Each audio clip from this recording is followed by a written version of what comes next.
Our office is in an old flat, in an old apartment in Barcelona, in the center of Barcelona. It was a bourgeois apartment, and we occupy that place with our things without modifying. It's from the turn from 19th to 20th century, and many things have been we've been collecting things from projects, but also from friends that they were giving gifts, books that you like, pictures, etc.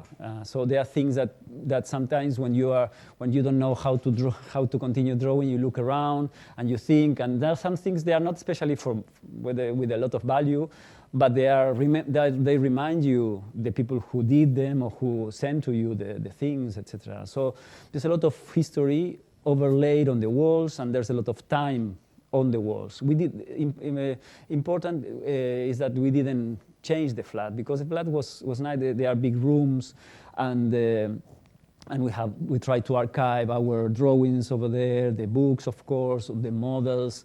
The wardrobes of the house were beautiful already, so you use them as they come. This is Casal Balaguer, what Mateo was saying before. The history of this project, which lasted 20 years, was in this wardrobe. So because the project was starting and then stopping and then starting again and stopping, the classical thing.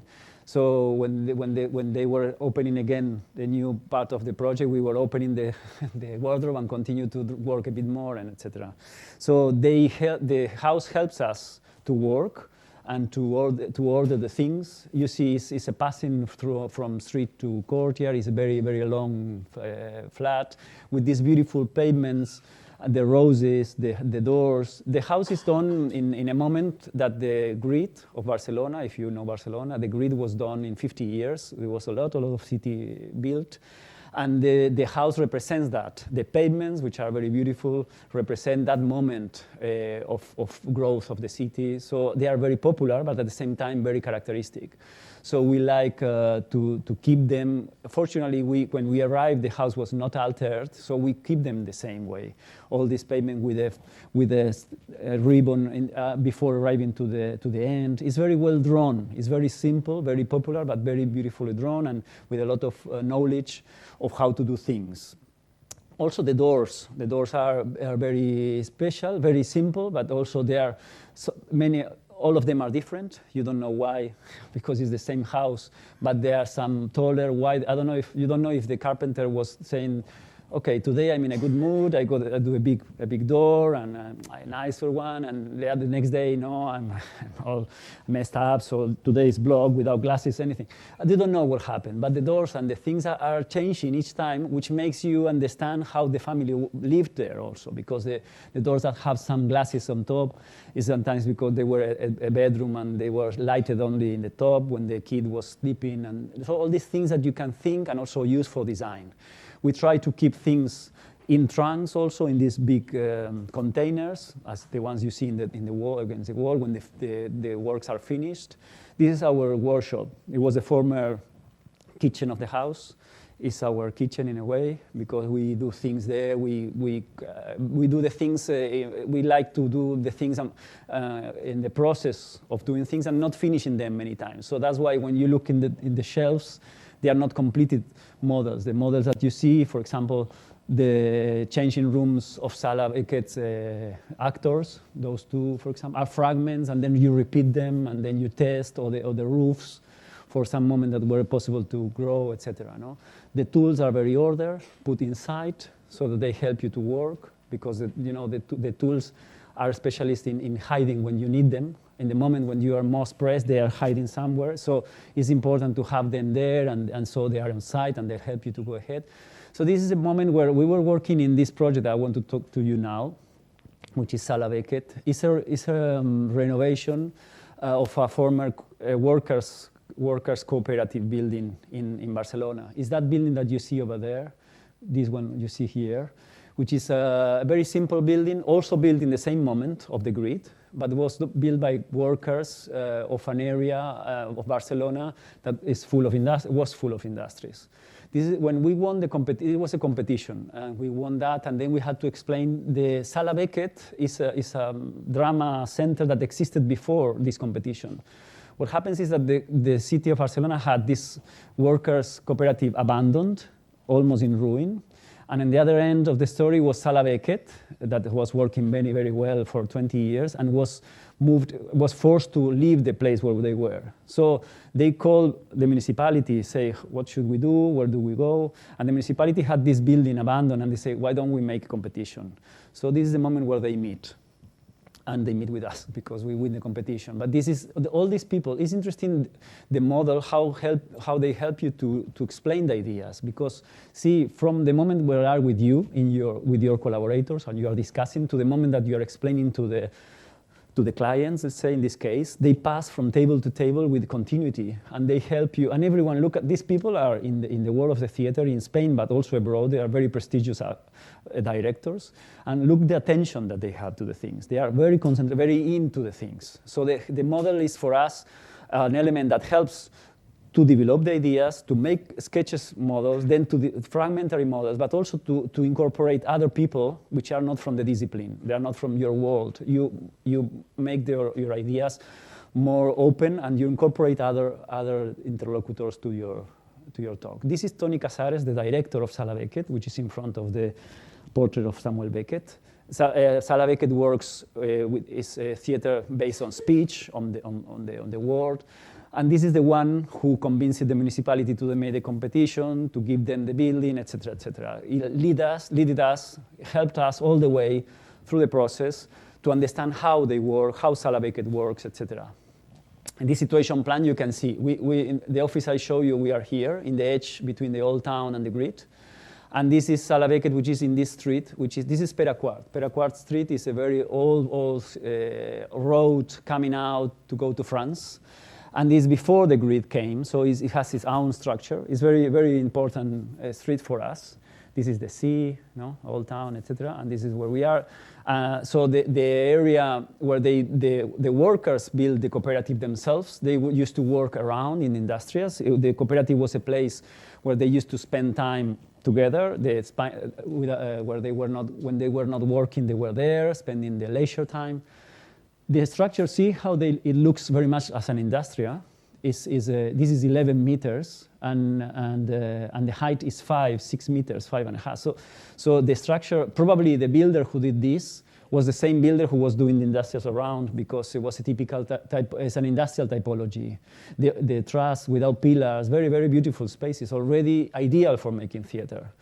The only thing that differentiates this space from an industria is that probably the decoration, the pavements, the roses, all those things, but the same kind of structure. What happened is when the cooperative bankrupt in 1980s, as I said, and it was abandoned for 30 years, and in the moment of the competition, it was like that. The first floor was quite untouched, let's say, quite okay, in ruin, but not. But the ground floor was destroyed, had been passed through different actions. One of the actions was a sauna, a club, that transformed the thing very badly. This is the moment where the cooperative was working. See, it was a building with 2 heights only. In the upper level was all the theater, cafe, all the leisure. And the ground floor level was a grocery space. This is the cafe upstairs. Look the pavements, how nice. The doors, huge doors, 4 meters high, like doors for giants. I don't know who would. And the space for theater, dancing, celebrations, weddings. And the ground floor, this is the grocery store, which was incredible as well. Look at that. It's perfect, no? With all the fresh things in the freeze, and all the conservas and the fresh vegetables, the marble, see, the pavements, hams, perfect, the center of the universe for the Spanish people. So it's a paradise. But what happens, as I said, this was in a certain moment, they wanted to modernize that and made a sauna. And this space with all the natural light and like that was like that when we arrived. It was absolutely changed, modified, blocked.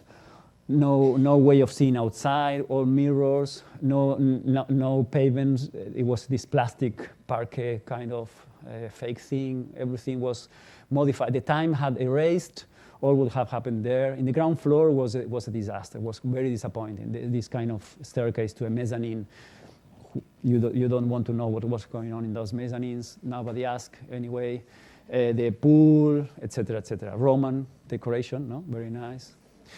But when you take this little staircase that was hidden somewhere, you would go upstairs, and there you will find the story of the school for the kids, of the workers, the old theater, abandoned with rain and pigeons and everything, whatever you want, it was in there. But when we saw those spaces up there, we fall really in love with that place, because we liked it a lot. We liked everything that we were seeing. And the ray of light inside the stage was for us like a sign of a future, of a new life appearing there. No? So it was this space that had been collapsed, the roof was down, and it was all this pile of things on the floor.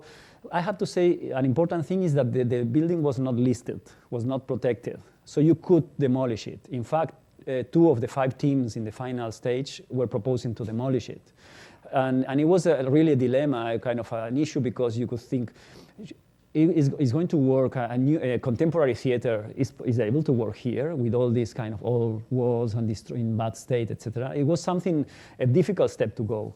So, but we thought, okay, but there's a lot of things here, the material, the elements are remaining us, all these people which is still around, all the neighbors, the neighborhood was still thinking what was going on with that building, because we were former cooperativists or the new generations of these families that used to go there and spend their time and their lives together, that were thinking that building is a value for us. So it's not only the physical heritage, but it's also the social heritage that you have to think about. So for us, all these walls, even if they were in ruin, all these materials, all these things, were for us the stories, the lives of the people who have passed there, accumulated in the walls again. The time again overlapped on the walls. And for the people of the theater also was an important thing to keep, because all these things that were traced there, all the remarks, for them were like stories that they were looking at the walls and thinking what had happened here before. It's not like a place that is all in white and then is taking out the story from you, no? So the first thing what we did, see the kind of doors and the materials are similar to our office, what I showed you before. It was very common for us, or very natural for us, to start to draw and to take all the measurements and see, okay, let's see what we have at hand. Let's see all what we have to what is saved from the ruin that we can work with. We didn't know what we were going to do with that, but we started to draw intensively, also to understand the way of building. All the artisan way of building things was for us a lesson, because we were going to use them again. We didn't know how, but in a way we wanted to have them all. In a way, a big, long inventory, like the tools in our office, to have them at site. All are in the same scale, so that you can see that some are higher, some are lower, etc. So, and then you could see, okay, let's ask these doors or these tiles, where do you want to be again? No, I want to be here. I want to be wherever. No, depends on how important they are or how humble they are. So we make them in model, of course, to have them at hand. They had the number of the inventory so that we could recognize them in the drawings. For us, was a guide to start working and thinking, where should we put them? If it has a glass, let's put them in a corridor so it can have light through to the corridor, or things like that. No, if this is important, let's put them to the main vestibule. If this is a small one, and so on. So it helped us to have them in model. And also then we started, if you see here, they were black and white, let's say, without color, colorless. But here, then we started to go in more and more. We started to understand that they had colors from a previous occupation, from previous paintings. So we said, okay, let's incorporate, also see the signs. There were a lot of traces, memories. So we said, okay, let's start to paint them again and put the colors on into the inventory. And help that to give color maybe to the walls around, and to feel them that they were characters already, that they were characters that were scaling or were talking to us about how the cooperative was in use before. We did a little video that I want to see how we were using that things from one place to the other. Let's take a look.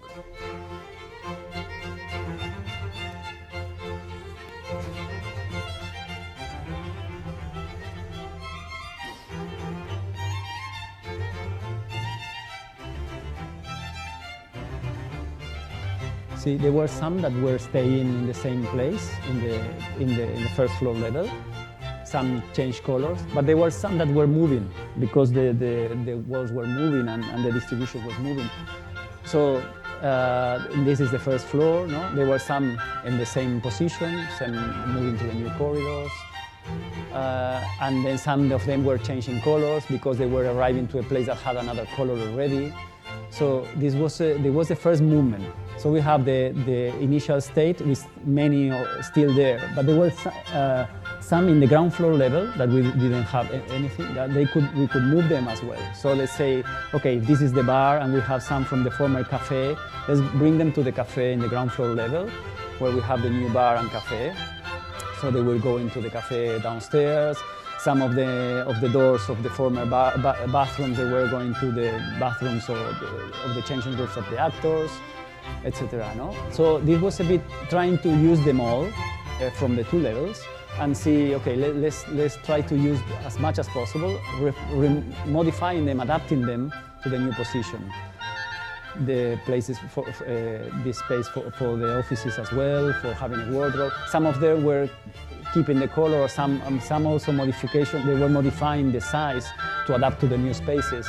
So this was a bit the order that we had to do with all those doors and windows through the many years of development of the project and the construction site. Many of these things were done also during the construction site.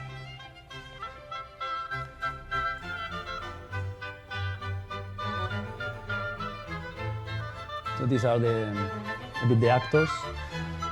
See how they are, all of them different, as in our office again. Similar but not similar. Again, the carpenter changing mood. and this way, they are like really characters that you could ask to the door in a way, where do you want to be? Because in a way, it's showing with its characteristic of the mood. Yeah, I need to be in the main vestibule. I want to go to the bathroom, for example, and so on. So this was one of the works with the recover elements. Another thing, immediately we understood that the color was something to use. For the first time in our office, we started to use color intensively. That before was much more abstract, our way of using, because we started to draw what was already there. These are wash of what we had there already as a starting point. The ruin, everything, the different uses, the sauna, etc. Everything is there, and we started to paint them inside. We made these long facades and then drawings, and then we paint them inside, and then we put them in the model to help us to start with something. We had a lot of things that were already there, some new things that had no colors, but some already had the color. So all the models started to have a lot of the colors, the doors, etc., trying to bring to our office all the history that was already there. So this is the vestibule in double height that connects the new project, because before, as you saw, the two levels were disconnected. Ground floor level was the grocery, and upper level was the leisure part. But now the old Sala Beckett works as one, so you needed to connect. So the vestibule is the one who is in charge of connecting both levels. So with all the circulation and light, etc., is the moment where you really make the building function as one thing. These are the as found state. This is all the ground floor level, as you saw, and the program has one public area which is against the corner, let's say, of the building, which is when you arrive and the neighbors arrive. It's very much connected to the neighborhood. Anyone can go to the bar, even if you're not interested to the theater, but you like the tortilla de patatas which they make there, which is wonderful, so you go there. And then the students who come out from the workshops, they go there. So it's a very interesting mix. And this part is for the actor. This is all the workers of the Sala Beckett, but all this part is for the actors to get there, because what happens is that the actors want to enter and not being seen by the public, at least at the beginning. Then later, yes, when they come out and all the applauses. But at the beginning, they don't want. They are very superstitious, so they hide, they come here in and they go there to study, while all the public is having fun here.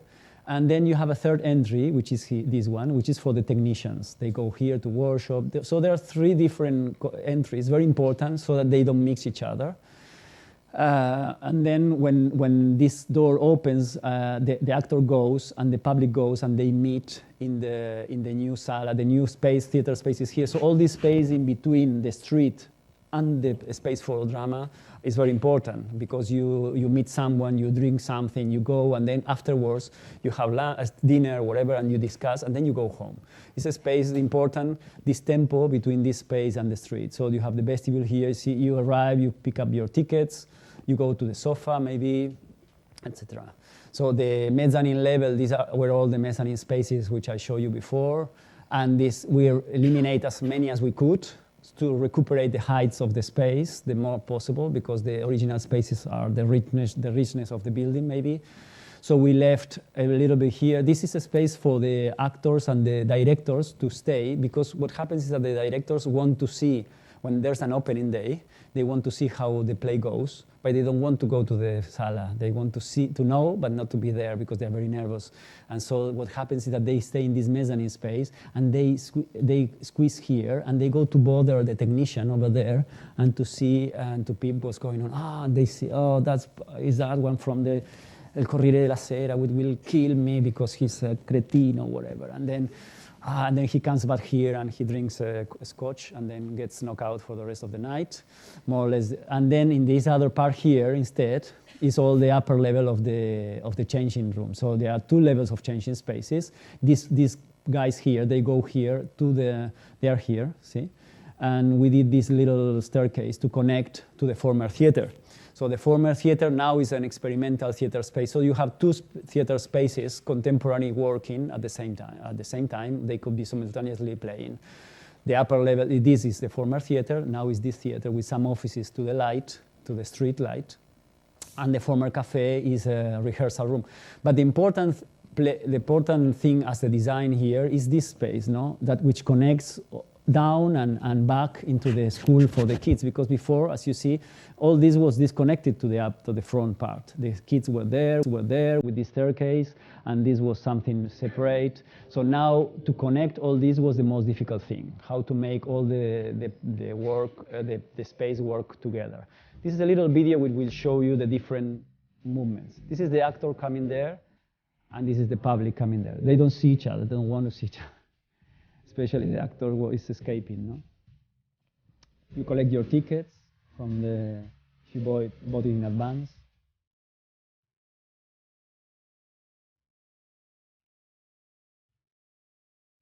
Go to the bar, take a beer, or to the sofa.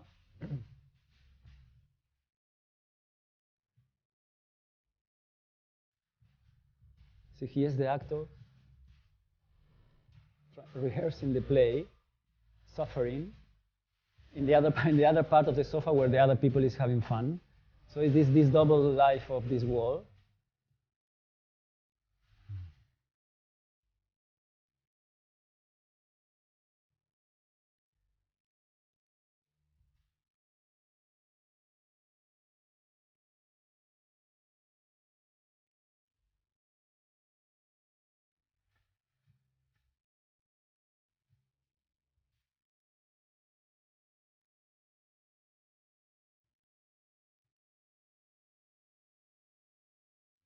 And then we have the third part of the play, which is the technician, which is the one who makes everything possible, of course.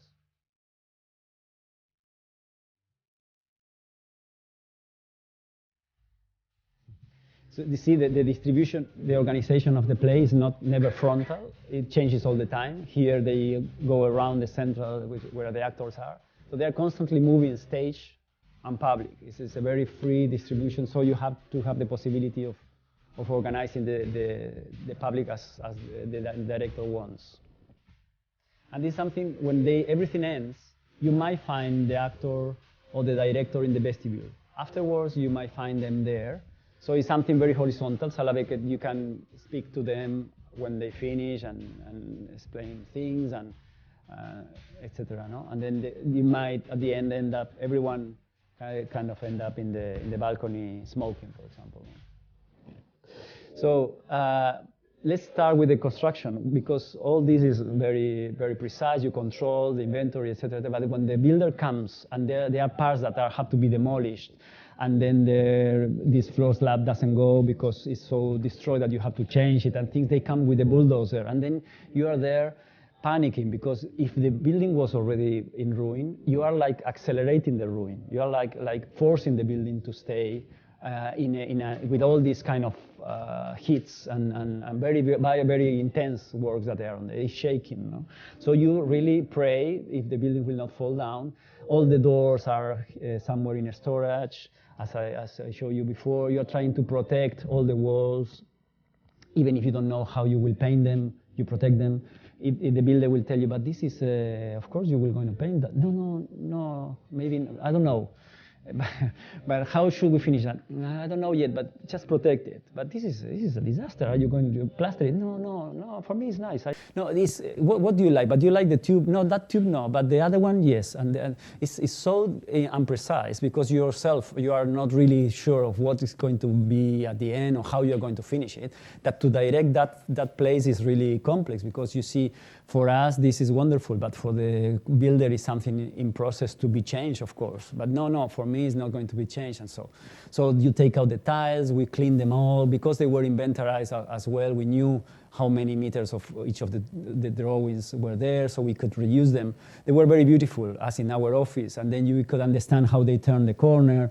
All those things, because you had drawn in the beginning, you could play with them again in the future projects. So they were cleaned from the back to be reused. It was a lot of work. And then in the pallets, they were going to the storage. And then in that moment is where we reinforce the floor slab. It's very important that the building, because change of use, because of fire protection and acoustics and structure, has to be reinforced, has to be with all structurally reinforced, but also acoustically isolated from other spaces. Because remember, here downstairs, you have the bar making noise and the music and all that. So, and then here you want to be in silent, perfect silence. So in a way, you need all these works of being sure that everything works isolated among them.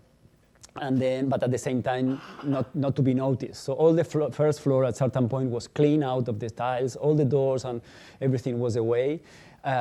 Fortunately, thank goodness, the sauna thing was demolished as well. We were downstairs making space for the foundations, eliminating some of the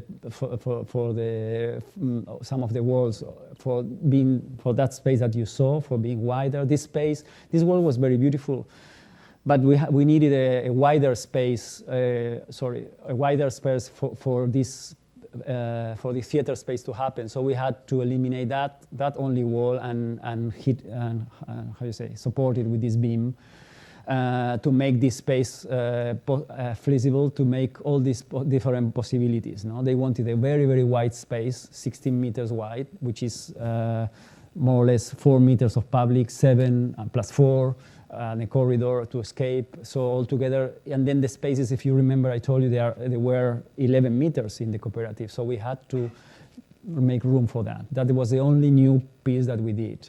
So, but for that, also we were working a lot in the office with these big models where you could get really inside with all the team of Sala Beckett with us, helping us to understand the distances of the public. This is Sergi Belbel, this is Tony. They are very, very good directors and dramaturgs, and they know very well how they want to relate or how the actor should relate to the public. They want this kind of eye contact when they hear also the reaction of the public, and the public can feel what the actor is doing, the breath, etc. All these kind of very, very close relationships. So you cannot go very far away.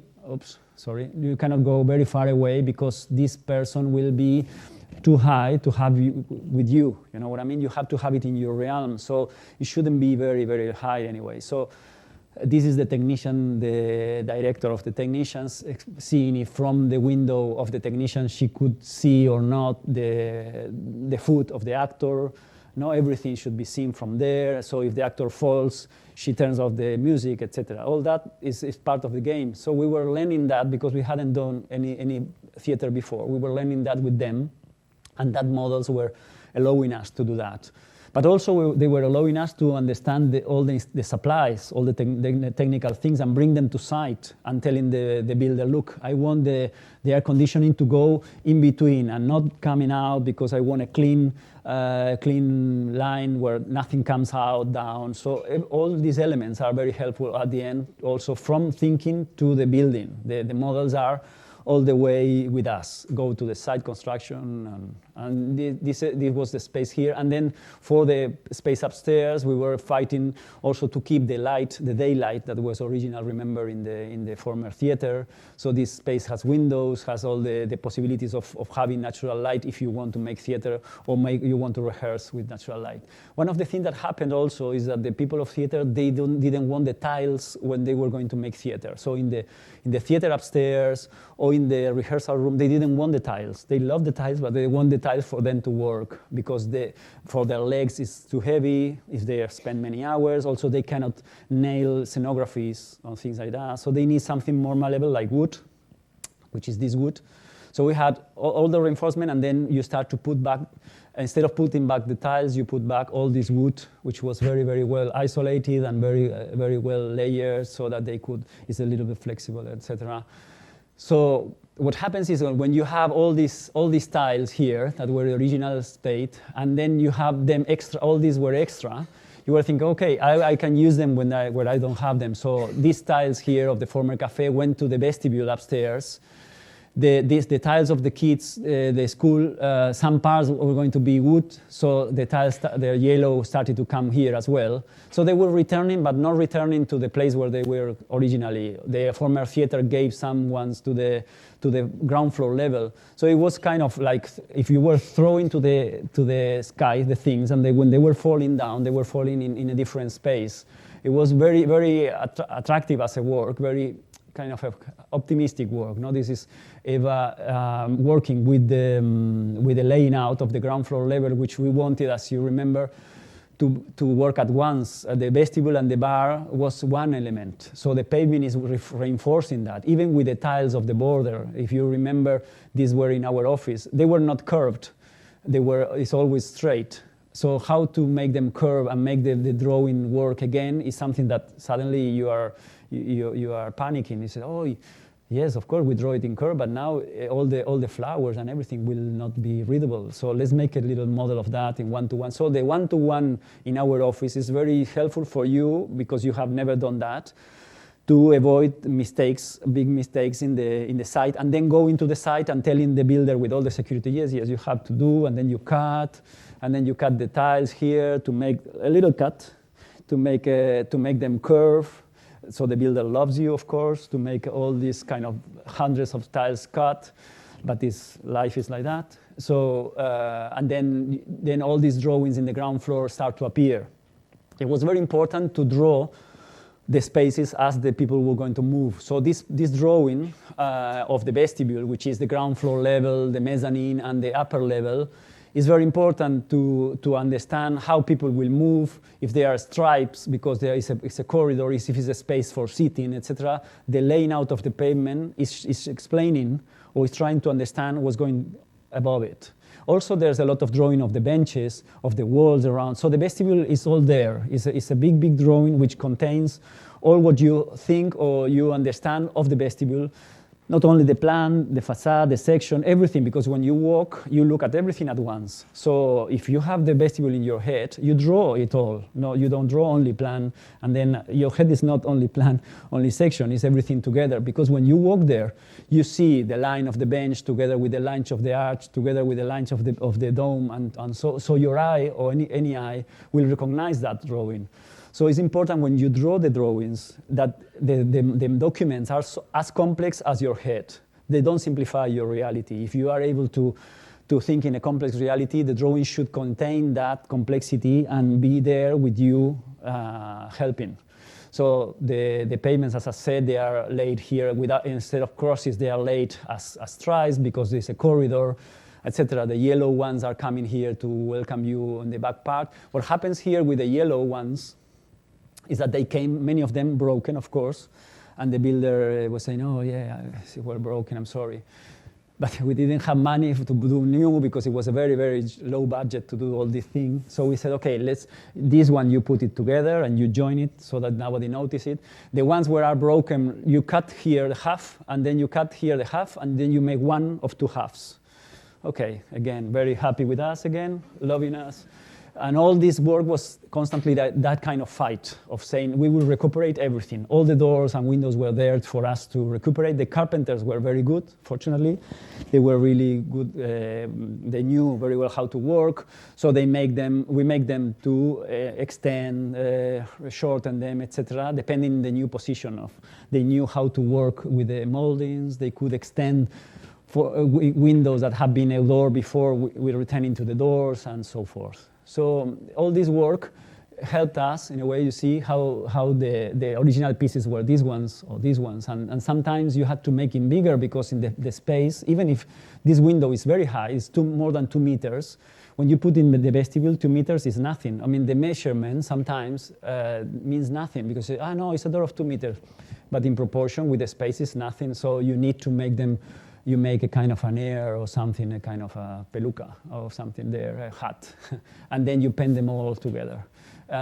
So this was a bit the work. See, the numbers were still there when they were returning. And the other of the difficult things, as you can imagine, is how to put painting in the new parts related to the old ruin. And this was something really a crisis. It was the most difficult thing for us, because you don't want to touch the ruin, not even go close to it. But there were a lot of new walls. So how to face that problem? We started to think, because at that moment we were going to Pompeii with our students to draw the ruin, and then you start to see the ruin in fragments, and then you understand that the ruin has this fragmentary scale of colors. That is the one which in a way helps you, if you have to paint something new, you don't paint in new volumes very, very big. You fragment the painting to match with the fragmentation of the existing. And then when somebody comes in a way, the eye is not changing much from the ruin to the new colors. I think it's a question of scale. And when you match the scale, it's like when you draw in an existing area, you try to match the proportion of boys and build, etc. The color is the same for us. So we started to work on that. And as soon as we discovered that, we started to draw again. So we started to do this kind of paintings for the builder was asking us, I want the colors. We didn't have any idea because it was a mess. Look at the site. No, I want the colors, of course, because otherwise everything is more expensive, etc. The typical game. So we were making kind of a scenes, kind of a picture, and then say, okay, this will be seen like that. The people who enter will see the entry to the theater. This was an existing door, red already. So we started to move into the red, which is a color that for the theater works very well. So many of the existing things were giving us clues on how to paint, but painting on top of photographs of the main spaces. And later we were putting them into the walls, onto the walls for the painters, with all the numbers of the painters, so the painting, so they could see, because the painter was, of course, screaming and complaining, no, I don't understand anything, and they stop here, and they were there, and I leave the site, and no, all these kind of things, no? And then, no, look, I will make a photocopy, and I put it there, and you follow it. There's no way of losing anything, no? So, and we started to do the things for the changing roof of the actors, everything. We started to fragment colors and make this kind of drawings for them. Some of the colors were existing in the bar, were existing in some of the tiles. The bar is the one who represents more the fragment, the kind of the accumulation of eras, of periods, because you can see the former grocery space, and there was a fire in a moment in the building that we didn't know until we took out some of the plasters. All the moments of the building are there. We didn't want to come back to any of these moments, especially. We didn't like any of the lives more than others. We liked all the lives of the building together. So here you have the moment of the cooperative, the moment of the degradation, the construction, and the new Sala Beckett, all together without hierarchies in a homogeneous time, coexisting. That's a very important thing, because you are positioning, saying, what should I leave and what should I not? Of course, everything is very subjective, but when you decide how to move into that reality, Then we did all these drawings for them, for Sala Beckett also, collecting. These drawings we did it at the end because, as I said, we didn't know at the beginning how it's going to be painted or not. So there are sections that contain all the numbers of the colors. So when they have to repaint, they have them there. And it's very important because contains a bit the final state. They were drawings of the as-found state, and these are the final state. And the vestibule, see, the main space, the spaces are again very high. We could recuperate these heights, except some mezzanine for the actors. But the vestibule is the one who, when you enter in, is making you in and looking up and understanding that everything works in section, because the school is upstairs. So it's important that when you enter in, you go up with your eyes and you are not facing the theater. The theater is something else, but it's not the only activity. It's important to understand that there's school from the 9 in the morning and then they close at 12 in the night with the theater. But in the morning, there's a lot of noises of students rehearsing and etc. It's very, very, very alive building. We have done this drawing at the end of this wall, which is this one, which is the one who takes more the responsibility of the whole project to extend up and behind. You see the wall that before was just a wall of division of the vestibule now is the one who is taking you up and passing through and going out. And so you are moving through this wall constantly. It's the one who is, in a way, moving the center of gravity instead of being a symmetric project, in a way moves to the side. And this wall, and then now you're, instead of seeing the wall as a facade, you are seeing it in section in a way. You're walking in the wall.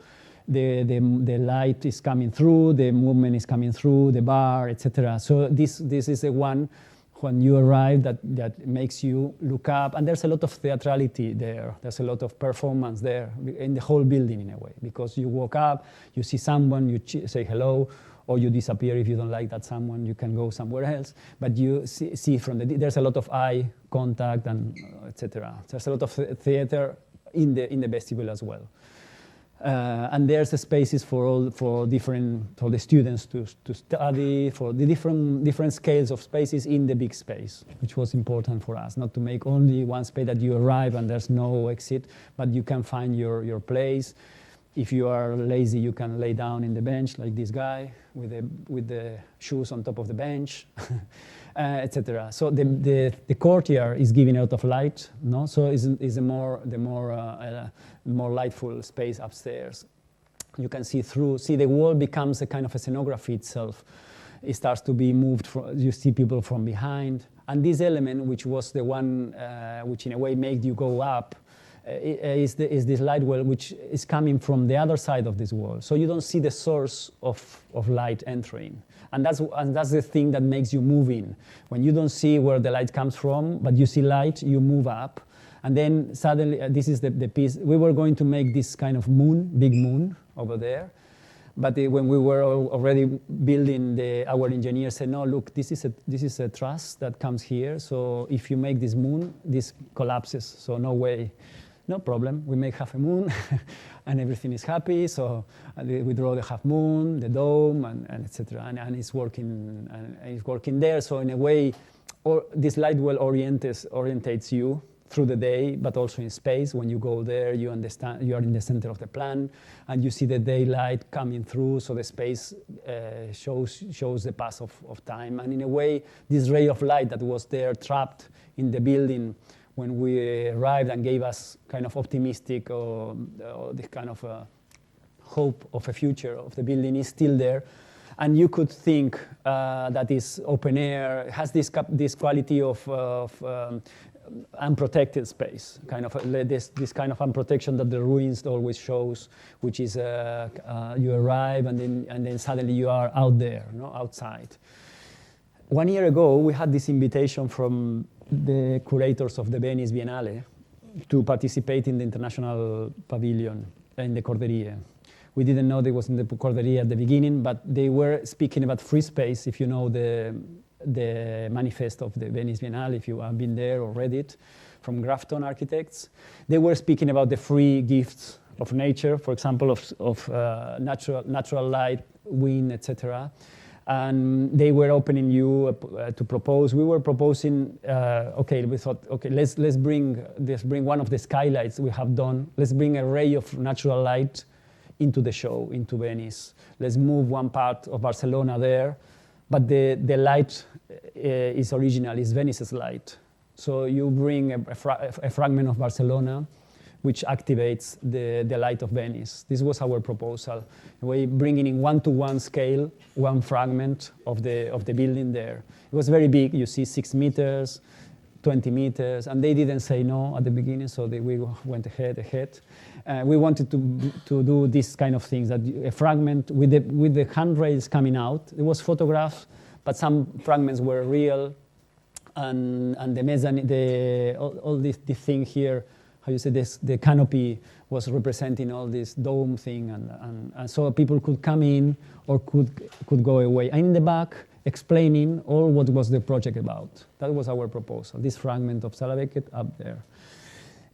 So you could see some light come through when you were walking in the Corderie. And we started with this model, which later, when we knew that we were going to be in the Corderie, we added the columns, so, trying to make the project to connect with the existing building, with the Corderie columns. The columns, you know, this building is from 1500. It's a huge, beautiful building that has lights from two sides, from the side and from the south and from the north.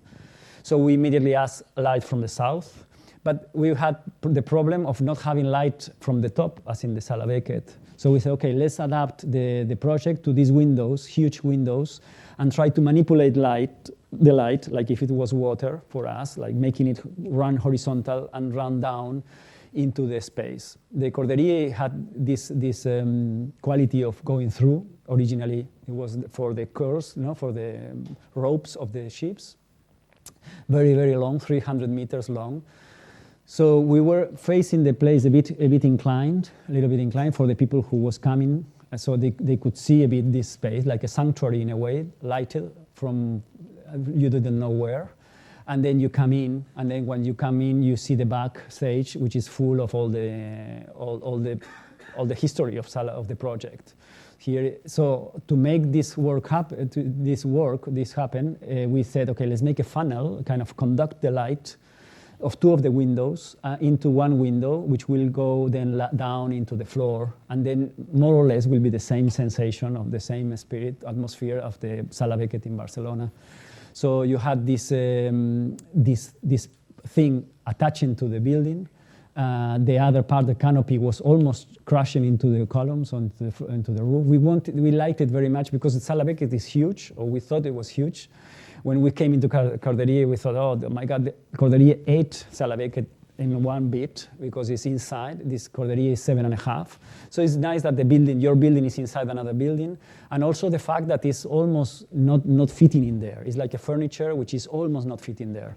So the project is adapting itself to the place, it's adapting to the windows, it's adapting to the columns, it's modifying to adapt to the Corderie. Now it's like you take your project and you make a new project out of that one, you adapt it to the new place, to the new client, if you want, Grafton, to the new site, which is the Corderie.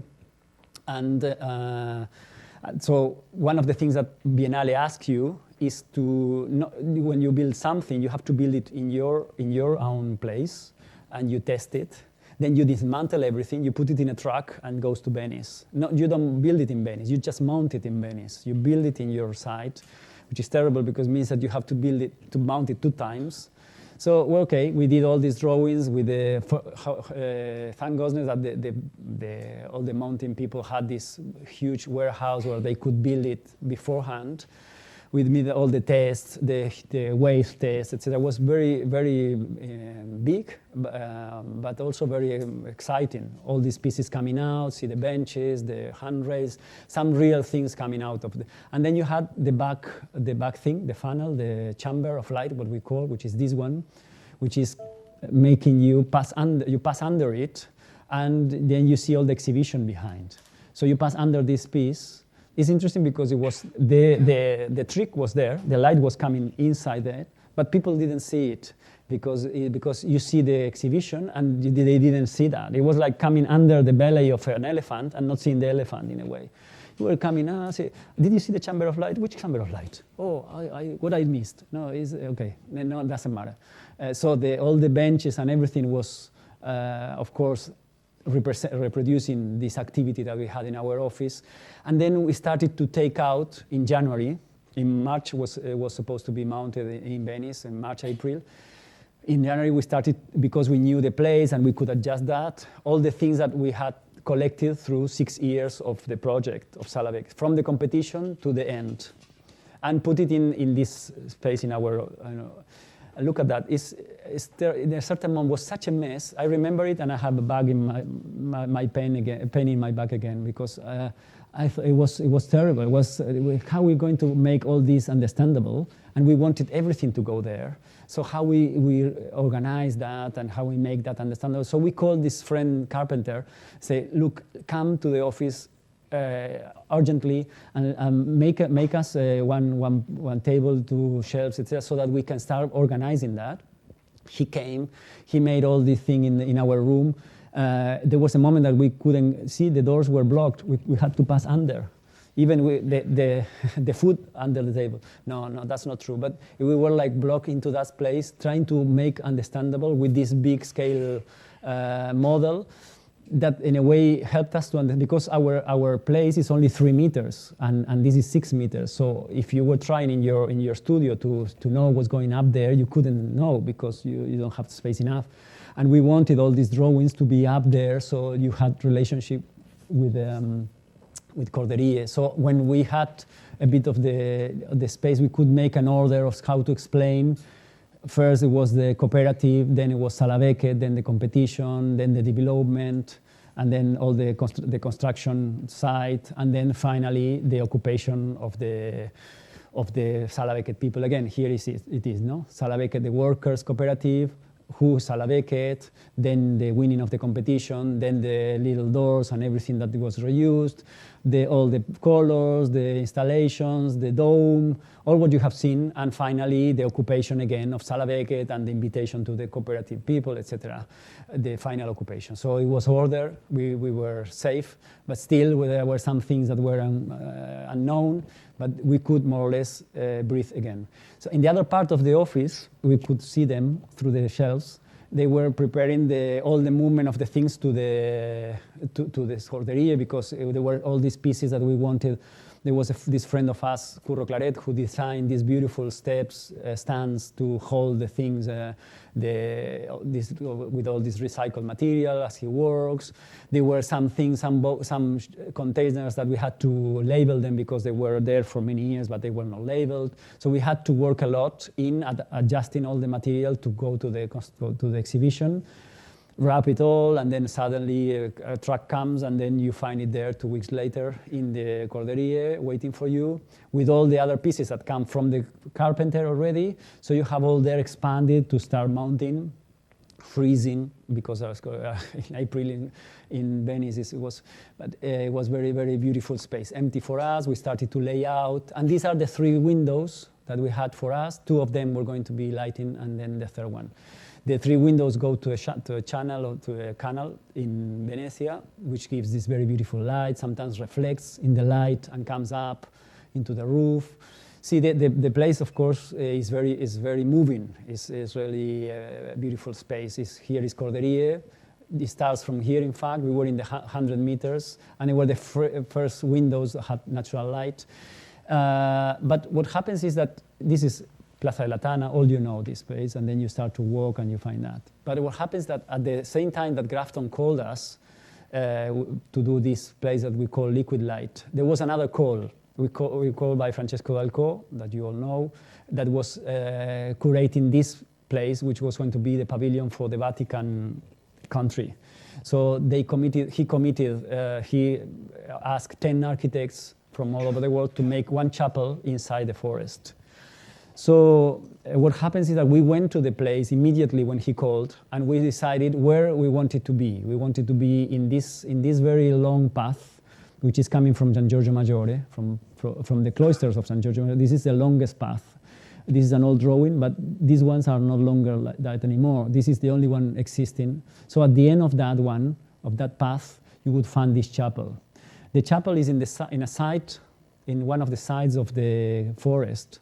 The forest is very, very old as well. It's from the 1000. They have the first records of being there, a convent, and so the forest is very beautiful. So the chapel is in a side and is open to the forest. And in a way, it's capturing the east morning light, and that's why it's called the morning chapel. And in the early morning, when the sun rises, it passes through an oculus and gets in the first ray of light of the morning into the forest. It passes through the chapel. This is the long path that you take. This is where the chapel is. This is also a walk, a very beautiful walk. You have these sections here with all the trees that accompany you. It's like a kind of a gallery. And then when you arrive there, the chapel is very close to outside. Only shows one door. So you're invited to pass through. It's like a thick wall, which in a way, in its thickness, appears this chamber where you can be there, open to the nature. In a way, the chapel dedicates to the nature as a way of reflecting, as a place to concentrate your attention. So you pass through, and then you arrive to the other end, and you discover this space, which in a way is welcoming you, and you can sit there and look in the lagoon and the trees and all that thing.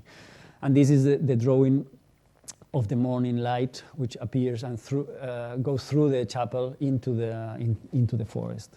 So we also did this drawing. Eva is drawing here this piece, which also goes there in a place in the chapel, which in a way explains the thing of the sun, the chapel which is connected to the trees and the rays of light coming through.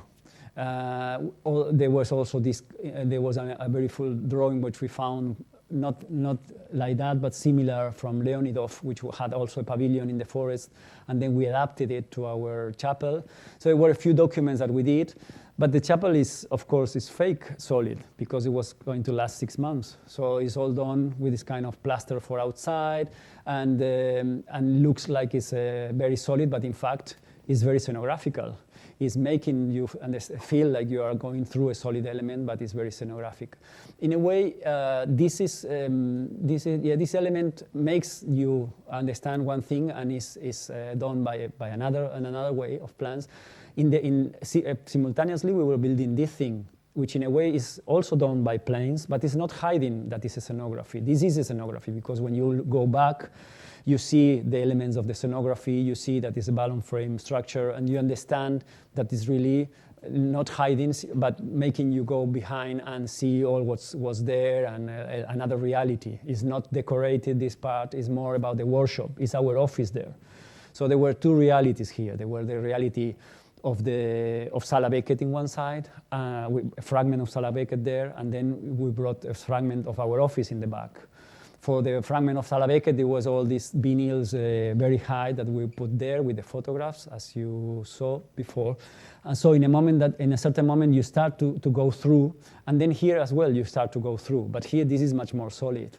This you can come, and then suddenly we understood, we were drawing the two projects at the time, and later, we realized that we were doing a similar movement, because in both cases, you walk a distance, and you walk for a while, and after a while you get through, and then you discover a wall which is facing you. There's only one door there. You go through that door, and then behind you discover a whole wall that you didn't expect. And the chapel is the same. It's hiding something, and once you get through, you discover what is a surprise. But we didn't know that. It's the same situation, very different, the two realities, but your process of thinking sometimes goes parallel, and you don't realize you're drawing the same project with a different reality. But this has a site which is 500 years old.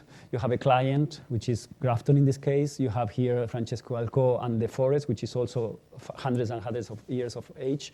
So in both cases, we were working with dedicating the project to the site. The scale of this space is dedicated to the scale of those the dome of this cathedral, green natural cathedral, if you want, also very near the lagoon. So in a moment when you walk and you're getting close to the water, you can choose to leave the path. You're in the path of known where you're going, but suddenly there's this door which is inviting you to leave the path and get into the unknown. And when you get through, you find all these spaces, and then you can sit and concentrate and orientate to the nature. In fact, is not dedicated to any religion. Ours is one of the few which is not dedicated to the Catholic Church. It has no symbols, but it has a ritual. You get through all the steps. When you get closer and closer, then you find something. So you are invited to go up to see what's there. You find these two drawings, which are they explaining you. And when you are looking into the drawings, you suddenly discover that someone is looking at you didn't know. And there's this surprise and emotion that is this light coming there. And then you understand a bit more why it's called the Morning Chapel. No? So you have this sensation also of being outdoor, being in an exposed space. You are thrown to the nature. You are in a ruin, which is not close. If it rains, you get wet. If it winds, you get blown. So it's something which is not a protected space, but is more you with the nature. It's only giving you a bit of shelter. When you are there, the city of Venice in the back, you are facing the lagoon, you are facing nature, and that's your moment of concentrating in whatever religion you are. It's not dedicated to any religion because your people here is coming from wherever. So suddenly you discover this play, and then you look up, and then the sun, you see the moment of the different time of the day coming through in the morning, at noon, and in the afternoon, which is this part, which is where the sun comes through, and then you have all the shadows of the trees going through. This sensation, this emotion that you find when you go there and you look into kind of a ruined space is the same that you have here when you go through. Suddenly you discover that you are in a space from far away, but the light is making it real. The light is making that space specific. So there is this mixture of the light of the photographs with the light of the reality of Venice, which make the place very ambiguous and very ambivalent. But then also there's this little model which is up there, which is showing you where you are also, no? Because it's showing a bit of the situation of Sala Beckett, and then you understand simultaneously the two realities, no? See how it gets very close. The columns are in Sala Beckett now. Incorporates Corderia to the project. So the Corderia and Sala Beckett are all in one. In the back is all the studio, in the front is all this space, and these models, which I showed you before in the office, are welcoming you, understanding the competition, the final solution, some of the fragments which are cut in a way. You saw the bar and the spaces for the theater directors, remember, with the scotch, with the offices and the dressing rooms. All those fragments are showing parts of the project, and this model, as I said, is the only one. This is the only piece we did on purpose for the exhibition. All the other pieces are collected from our archive, and this shows how it works. The original light well is from the top, and you are in the first floor and all that. So it's, in a way, it's contextualizing you. When you arrive here, you understand where does it come from. So you come through, and when you come through, you discover all this world behind. And then you start to see what was there before and what is after. And then you start to understand the fragment that you are seeing into this model, which is showing you in 1 to 25 scale, where does it come from. You start to get into that workshop space, which is this 15 meters of length that collects the 6 years of work. And then you start reading again, of course, the workers, the Sala Beckett, all the competition, all the process, and then the final drawings. You look up. It's like this kind of bazaar when you are there that is full. Also because the position is compressing you against the walls, so you don't have much space to see. So it has the sensation that the things are multiplying, and you look around and everything is surrounding you, even the letters that are from the facade, and you can look, you have some time, you look into the dossiers, and then you see the process, the doors there that you remember, and etc. And also you have with the benches of Curro, you can spend more time, less time, and then suddenly, or you can be attracted by this story. No, the story is a story of this space that was the lettering of the Sala Beckett. When we were deciding Sala Beckett, the lettering, all the signal, we had this discussion. This is the designer of Sala Beckett, the original. And he came, no, that lettering there, it will not work, it's too big, too low, whatever. Look at Tony here, he's trying to escape, to disappear from the Zen. It was a very big moment. And then we say, okay, let's build a few letters in our office, in 1-to-1 again, paint them again, and bring them to the site with the help of the builder, put in there, and try to see all together if we like it or we don't like it. Fortunately, we liked it. Everyone liked it, and we could go ahead with that. They are black in the day, and they are retro illuminated from the back. So during the night, they are white. And you see the spaces in ruin out there. It's just a ruin, which is as they want to be. They don't want to be show off. Sala Beckett is working with the lower part of the theater creators and with the neighborhood, so this is like that. The last thing, what happened recently a few months ago, one of the directors of Sala Beckett, Sergi Belbel, with his students, created a very beautiful play called Ghosts, Fantasmas, which was calling the neighbors who have participated in the cooperative one time to tell them stories about the cooperative to the students. And the students were taking notes during a few weekends. And then 3 months later, they called them back, and they have organized some fictions out of the stories. And this was very beautiful because they were represented in all the this is the old grocery space in the bar. They were playing all around. So the memories that were collected from the old cooperative, the ghosts of the old cooperatives, were mixed with the new ghosts of the Sala Beckett, and were filling in the whole building with all the story that had happened there. So they were playing in the vestibule, in the dressing rooms, in the patio, everywhere. It was very beautiful. The space was full of theatrality, not only the spaces for theater, but also the common areas. This is what it seems like when they were making queue for the shower, they were gossiping a lot in that space. There were very beautiful stories, and they were dancing. It was very moving, everyone crying, ourselves also crying, and it was a fantastic moment where the neighbors came back to their building again. So see, this is the Tony Casares explaining to the neighbors what they were going to see, and this is it, the community of the theater mixed with the community of the neighbors, and they fill in all the building again with activities, and started with this call, no? Typical attention, the show is going to start. Atenció, la funció és a punt de començar.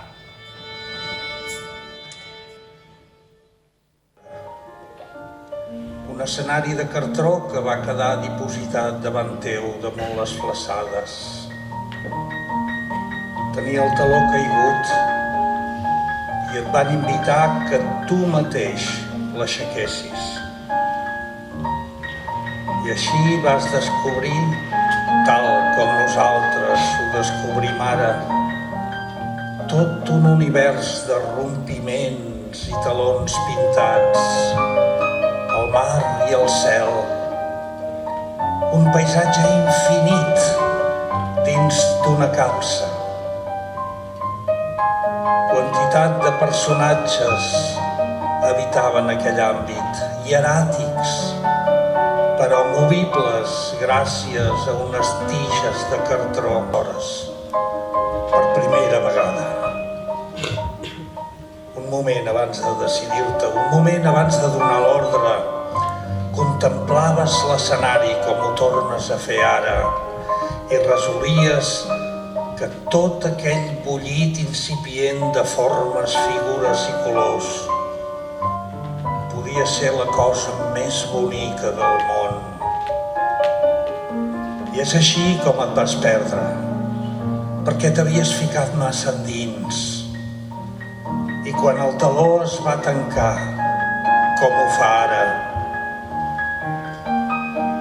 es va tancar darrere teu.